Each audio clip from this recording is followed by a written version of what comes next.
গালে হাত দিয়ে কি ভাবছো? মন খারাপ কেন? আর মন খারাপ থাকবে না?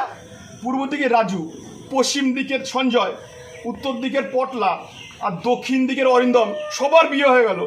আর আমার এই ছাগল কি বলে?